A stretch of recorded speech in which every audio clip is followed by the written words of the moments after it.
భూమి మీద ఉన్న ఈ 5 ప్రదేశాలకి సాధారణ మనుషులు ఎవరైనా తిరిగి రారు. కొన్ని ప్రదేశాలకు వెళ్ళినా తిరిగి రావచ్చు, కానీ మరికొన్ని ప్రదేశాలకు వెళితే మీరు డైరెక్ట్ నరకానికి ticket book చేసుకున్నట్టే.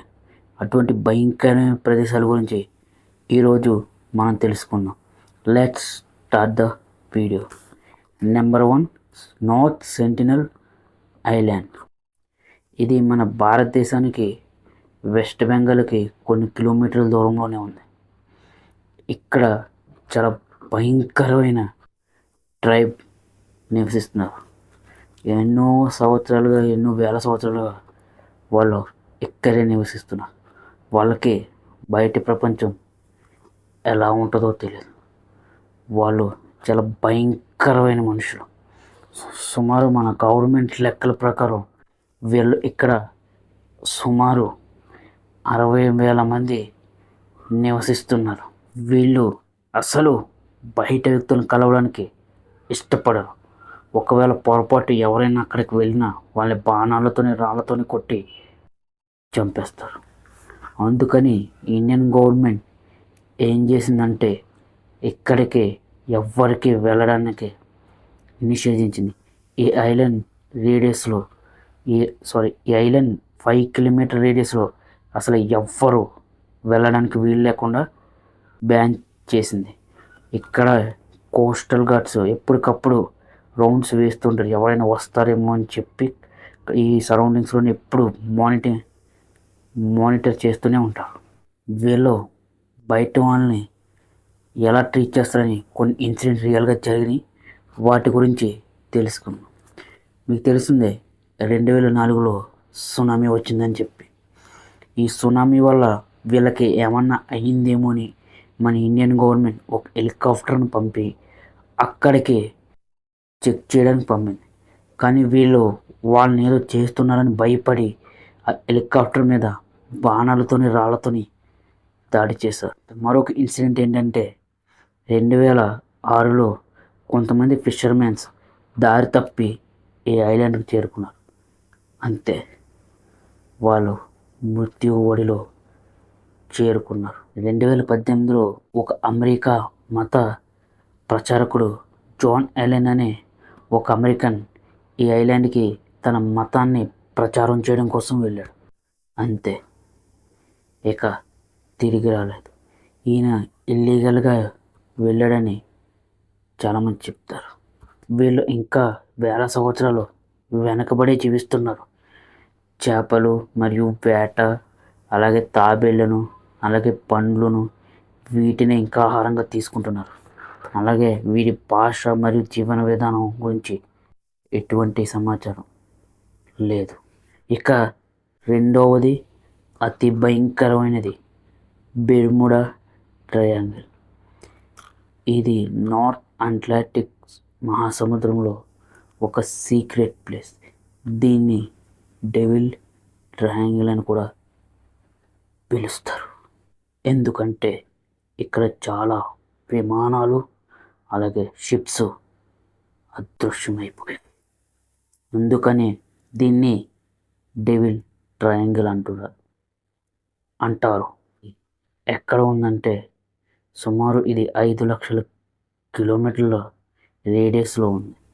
America, Florida, Bermuda దీవులు మరియు పుర్టోరికో మధ్య ఒక త్రిభుజాకారంలో అంటే ఒక ట్రయాంగిల్ షేప్లో ఉండడం వల్లే దీనికి బెర్ముడా ట్రయాంగిల్ అనే పేరు వచ్చింది. అసలు ఇక్కడ ఎందుకు షిప్స్, ఏరోప్లేన్స్ ఇక్కడ మాత్రమే మాయమవుతున్నాయని కొంతమంది సైంటిస్ట్స్, కొంతమంది హైలీ పర్సన్స్ కొన్ని థీరీస్ చెప్పారు. ఒకసారి మనం డిస్కస్ చేసుకుందాం అందులో ఎంతవరకు నిజముందో. గత కొన్ని దశాబ్దాలుగా సుమారు 200 పైగా షిప్స్ అలాగే విమానాలు మాయమైపోయాయని ఒక అంచనా ఉంది. సరే, ఆ థీరీస్ ఏంటో చూద్దామని. అందులో మొట్టమొదటి థీరీ ఏంటంటే ఇక్కడ ఏలియన్స్ జీవిస్తున్నారని చాలామంది నమ్ముతున్నారు. అలాగే ఇక్కడ యూఎఫ్ఓస్ కూడా ఉంటాయి అని చాలామంది నమ్ముతున్నారు. వాటి వల్లే ఇక్కడ ఈ షిప్స్ మాయమవుతున్నాయని చాలామంది నమ్మి ఒక థియరీ కూడా చెప్పారు. ఇక రెండవ థియరీ ఏంటంటే, ఇక్కడ ఎక్కువ మ్యాగ్నెటిక్ ఫోర్స్ వల్ల షిప్స్ యొక్క దిక్సూచి సరిగ్గా పనిచేయకపోవడం వల్ల రాంగ్ డైరెక్షన్లో వెళ్ళి దారి తప్పి షిప్స్ మాయమైపోతున్నాయని కొంచెం మంది చెప్తున్నారు. ఇంకొకటి మీథేన్ గ్యాస్, అంటే సముద్ర గర్భంలోంచి మీథేన్ గ్యాస్ అధికంగా రిలీజ్ అవ్వడం వల్ల నీటి యొక్క సాంద్రత, అంటే వాటర్ యొక్క డెన్సిటీ తగ్గి పడవలో సముద్ర గర్భంలోకి వెళ్ళిపోతున్నాయని చెప్పి కొంచెం మంది ఈ థియరీని కూడా ప్రస్తావనలో తీసుకొచ్చారు. ఇంకొకటి అట్మాస్ఫియర్ చేంజ్, అంటే సడన్గా వచ్చే భారీ తుఫాన్లు, ఆ తుఫాన్లు వచ్చే 100 మీటర్స్ పైగా వచ్చే అలల వల్ల కూడా షిప్స్ నీటిలో మునిగిపోతున్నాయని చెప్పి ఇంకో థియరీ ప్రస్తావన. ఏది ఏవైనా కానీ అసలు ఇక్కడ ఏం జరుగుతుందో ఏమవుతుందో అనేది ఇప్పటికీ ఎవరికి తెలియకుండా ఒక మిస్టరీగానే ఉండిపోయింది. దీని గురించి ఫుల్ లెంత్ వీడియో కావాలంటే కింద కామెంట్ చేయండి, నేను ఖచ్చితంగా చేస్తాను. నెంబర్ 3, ఓమికాన్. ఇది రష్యాలో ఉంది. ఇది coldest place in the world. ఇక్కడ సుమారు -50 డిగ్రీస్ వరకు టెంపరేచర్స్ ఉన్నాయి. ఏకంగా 1924లో -70.12 డిగ్రీస్ టెంపరేచర్ నమోదైంది. ఇప్పటి వరకు ఇదే హైయెస్ట్ టెంపరేచర్స్. ఓమికాన్ అంటే దీని వెనుక ఉన్న అర్థం ఏంటంటే, ఇక్కడున్న భాషలో గడ్డగట్టని నీరు, అంటే ఇక్కడ కొన్ని హాట్ స్ప్రింగ్స్ కూడా ఉన్నాయి. ఇంత చల్లని ప్రాంతాలు కూడా కొన్ని హాట్ స్ప్రింగ్స్ ఉన్నాయి. ఇవి సంవత్సరం మొత్తం గడ్డగట్టకుండా ఉంటాయి, అందుకని దీనికి ఈ పేరు వచ్చింది. అలాగే ఇక్కడ చలి తీవ్రత ఎలా ఉంటుందంటే, బయటకు వచ్చిన కొన్ని క్షణాల్లోనే మన కనురెప్పలు, మన తల వెంట్రుకలు గడ్డగట్టకపోతాయి. అంతెందుకు, మీకు ఒక చిన్న వీడియో ప్లే చేస్తాను, ఒకసారి చూడండి. మీరు కానీ వాటర్ని హై టెంపరేచర్ వరకు బాయిల్ చేసి ఒక గిన్నెలో తీసుకుని ఇట్లా పైకి ఒకసారి ఎగరేసి చూడండి. ఒకవేళ ఇక్కడ మీరు కానీ వెళ్ళగలిగితే సెకండ్లో ఆ వాటర్ గట్టిపోతుంది. అలాగే చికెన్ కానీ ఏదైనా కానీ మీరు ఐటెం ఒక్కసారి అక్కడ పోలు కంటిస్తే ఇంకా తిరిగి రాదు. మీరు కానీ పొరపాటున కానీ నాలుకను కానీ అక్కడ ఉన్న ఐరన్ పోల్కి అంటించారా, మీరు నరకానికి టికెట్ బుక్ చేసుకున్నట్టే. అలాగే ఇక్కడ లైఫ్ స్టైల్ ఎలా ఉంటుందంటే, వీళ్ళకి చలిగా ఉండడం వల్ల ఇక్కడ పంటలు గట ఏమీ పండవు. వీళ్ళు ప్రధానంగా మీట్ మీద ఆధారపడతారు, అంటే చేపలు, ఇక్కడ గుర్రపు మాంసం కూడా ఎక్కువ తింటారు. అలాగే పాల ఉత్పత్తులు, వీటి మీద కూడా వీళ్ళు చాలా ఆధారపడతారు. మీకు ఇక్కడ విచిత్రం ఏంటంటే, నార్మల్గా మీట్ మనం ఎక్కడైనా బయట చూస్తే కట్ చేసింది గట్ట ఫ్రిడ్జెస్లో గట్ట అమ్ముతారు.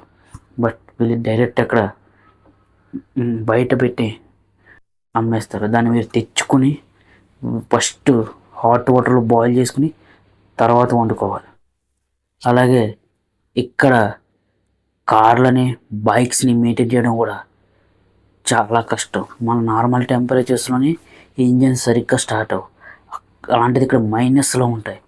అలాంటిది ఇక్కడ ఇంజన్స్ అస్సలు పనిచేయవు. అందుకనే వీళ్ళు ఏం చేస్తారంటే, ఇంజన్ ఆన్ చేసి అట్లా ఇయర్ మొత్తం అలాగే ఆన్లోనే వదిలేస్తారు. ఎందుకంటే మీరు ఒక్కసారి ఇంజన్ ఆఫ్ చేసి అట్లా వదిలేసారా, ఇంకా మీరు మీ వెహికల్ని మర్చిపోవచ్చు, అది మళ్ళీ ఇంకా స్టార్ట్ అవ్వాలి. ఇది మరో నరకం. ఇది ప్రజల దగ్గర ఉండే ఒక పాముల దీవి. దీని అసలు పేరేంటంటే ఇల్హాడా వీమాడా గ్రాండే. ఇది సుమారు ఒక 106 ఎకరాల్లో విస్తరించి ఉంది. ఇక్కడ చాలా రేర్ వైపర్ అని గోల్డెన్ ల్యాన్స్ హెడ్ వైపర్ ఉంటుంది. ఇది సుమారు 2000 పాముల నుంచి 4000 పాముల వరకు ఉంటాయి. అలాగే ప్రతి స్క్వేర్ కిలోమీటర్కి మీకు ఒక పాము ఎదురవుతుంది. అంటే మీరు అడుగు తీసి ఇంకొక అడుగు పెడదామన్న లోపే పాము కనిపిస్తూనే ఉంటుంది. వీటి విష తీవ్రత ఎలా ఉంటుందంటే, మన నార్మల్ రెగ్యులర్ వైపర్స్ కంటే 3 నుంచి 5 రెట్లు ఎక్కువ ఉంటుంది. ఇవి ఒక్కసారి కాటు వేస్తే మనిషి గంటలోపే మరణిస్తాడు. అలాగే రక్తం గట్టెక్కించడం, మనిషి యొక్క మాంసాన్ని కూడా కరిగించే శక్తి ఈ విషయానికి ఉన్నది.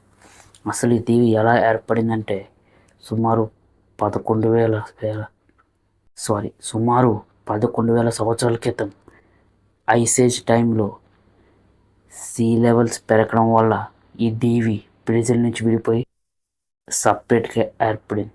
అప్పుడు ఇక్కడున్న పాములు ఆహారం కొరత వల్లే ఇక్కడున్న వీటి విషం నార్మల్ వైపర్స్తో పోలిస్తే చాలా ఎక్కువగా విషపూరితంగా మారింది. అలాగే ఇవి ఎక్కువగా బర్డ్స్ని వేటాడుతూ ఉంటాయి. ఇక్కడికి మన సాధారణ మనుషులకి అసలు అలౌడే లేదు. ఎందుకంటే ఇక్కడికి సాధారణ మనుషులు వెళ్ళడం వల్ల పాములకి ప్రమాదమే, అలాగే మనుషులకి కూడా ప్రమాదమే. మీరు అనొచ్చు పాములకి ఏంటి ప్రమాదం అని. వీటిని చాలామంది పట్టుకుని ఇల్లీగల్గా బ్లాక్ మార్కెట్లో చాలా ఎక్కువ రేటుకి అమ్మేస్తున్నారు. అందుకనే ఇక్కడ సాధారణ మనుషుల్ని బ్యాన్ చేశారు. ఓన్లీ నేవీ ఆఫీసర్స్ లేదా సైంటిస్టు గవర్నమెంట్ దగ్గర పర్మిషన్ తీసుకుని మాత్రమే ఈ దీవికి వెళ్తారు. Number 5, north Korea. ఇది ఒక భయంకరమైన దేశం. ఇది మన ఆసియా ఖండంలోనే ఉంది. ఈ కంట్రీలో సుమారు దాదాపు ఒక 3 కోట్ల వరకు జనాభా ఉంటుందని అంచనా. కిమ్ ఫ్యామిలీకి సంబంధించిన వాళ్ళు ఎన్నో తరాలుగా పాలిస్తూనే ఉన్నారు. ఇతర కంట్రీస్తో పోలిస్తే చాలా వేరుగా ఉంటుంది. అంటే చాలా కంట్రీస్ కొంచెం ఫ్రెండ్లీ రిలేషన్షిప్ మెయింటైన్ చేస్తాయి. బట్ ఈ దేశం ఏ దేశంతో కూడా సరైన రిలేషన్ మెయింటైన్ చేయడం లేదు. మనకులాగా రెగ్యులర్ క్యాలెండర్ యూజ్ చేయరు. కింగ్ సాంగ్ అంటే ఈ దేశ స్థాపకుడు పుట్టిన సంవత్సరం 1912 నుంచి ప్రారంభమయ్యే జూచే క్యాలెండర్నే వీళ్ళు ఉపయోగిస్తున్నారు. దాన్ని బట్టి చూస్తే ప్రజెంట్ అక్కడ 115 సంవత్సరం నడుస్తుంది. ఇక్కడ సాధారణ ప్రజలకి ఇంటర్నెట్ అవైలబుల్ ఉండదు. ఓన్లీ గవర్నమెంట్ అఫీషియల్స్ మాత్రమే ఇక్కడ ఇంటర్నెట్ యూజ్ చేయగలరు. అలాగే ఇక్కడ ప్రతిదీ మనకులాగా ఫేస్బుక్లో యూట్యూబ్లో ఇన్స్టాగ్రామ్ అటువంటి ఏమీ పనిచేయవు. ఓన్లీ ఒక 3 వెబ్సైట్స్ పనిచేస్తాయి. అలాగే ఒక 3 ఛానల్స్ వస్తాయి. ఆ 3 ఛానల్లో కూడా ఈ కిమ్ ఫ్యామిలీ గురించి డప్పు కొట్టడం గురించే ఉంటుంది. ఎంత నరకం రా బాబు. అలాగే మనకి ఇష్టం వచ్చినట్టు హెయిర్ స్టైల్ చేయించేసుకుంటాం, మనకి ఇష్టం కటింగ్ చేయించేసుకుంటాం అన్నట్టు నడవదు. ఇక్కడ గవర్నమెంట్ కొన్ని టైప్ ఆఫ్ హెయిర్ స్టైల్ మాత్రమే మెన్కి ఉమెన్కి ఇంట్రడ్యూస్ చేస్తుంది. ఆ హెయిర్ స్టైల్ మాత్రమే ఫాలో అవ్వాలి. కాదని నేను నచ్చినట్టు చేయించుకుంటాను, నేను ఈ సైడ్ లాగేస్తాను, నేను పైన లేపుతాను అన్నావు అనుకో బొక్కలు పెట్టి కుమ్మి వదులుతారు. అలాగే ప్రతి ఇంట్లో కూడా కంపల్సరీ రేడియో ఉండాలి. అది గవర్నమెంటే ప్రొవైడ్ చేస్తుంది. ప్రతి ఇంట్లో రేడియో ఉండాలి. ఆ రేడియో గురించి మళ్ళీ చెప్తున్నాను కదా, ఈ కిమ్ ఫ్యామిలీ గురించి డప్పు కొడుతూ ఉంటారు, అది కూర్చొని మనం ఆలకిస్తూ ఉండాలి. పొరపాటున కూడా రేడియో ఆపేమా తిబిడే.